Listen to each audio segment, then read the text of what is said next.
Hey guys, Nick's Book Nook here. This video is brought to you by my brand new Camo Comfort hoodie. You can check out this product. It is linked in my very first video pinned to my page. Get yours today. They are back in stock for a limited time and they are on flash sale.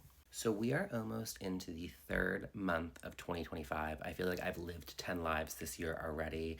That being said, I wanted to go ahead and count down my top 3 books that I've read thus far for 2025. Currently on books 24 and 25, I am listening to Rock, Paper, Scissors by Alice Feeney. That's book 24. My 25th read of the year is going to be Onyx Storm by Rebecca Yarros. I am on chapter 6 of that, hoping to finish it by the end of the week. So let's get to my top 3 so far, excluding those 2 that I have read / listened to for this year.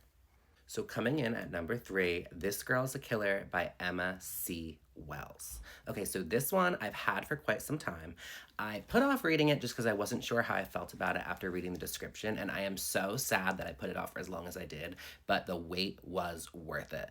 This book was such a great mix of humor, darkness, horror, suspense, edge of your seat thrills. I loved everything about it. I loved the fact that the book was written from the perspective of the killer, aka the main character, who I just fell in love with. She was such a baddie. I loved her. If you haven't read it, definitely check it out. That's going to be my number 3 for this year so far. Coming in at number 2, I'm going to go with The Wedding People by Alison Espach.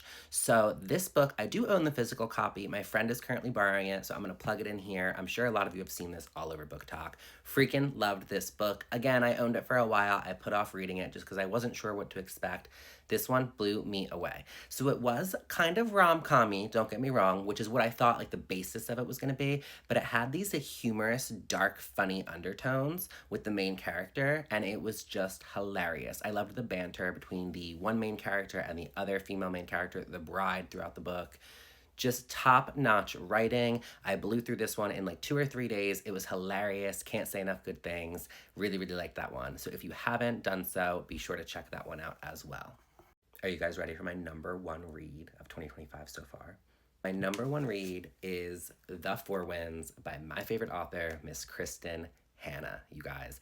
I cannot say enough good things about this book. So I actually did the audio for this one. Usually I try to read her books just because there's so much detail and I don't want to miss anything. This audio blew me away. So much so that my husband actually just finished listening to this yesterday.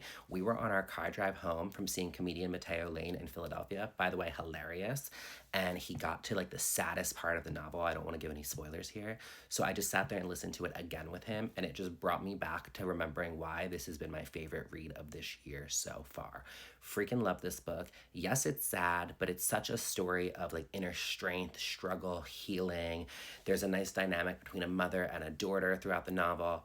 I can't say enough good things about this book. It is definitely in my top 2 by this author and my number 1 so far in 2025. Now, last year, if you guys remember, my number 1 read was The Nightingale, also by Kristin Hannah. So I am curious to see if The Four Winds is going to stay my number 1 read so far throughout the rest of 2025, or if something else is going to come and take the throne from the one, the only, Miss Kristin Hannah.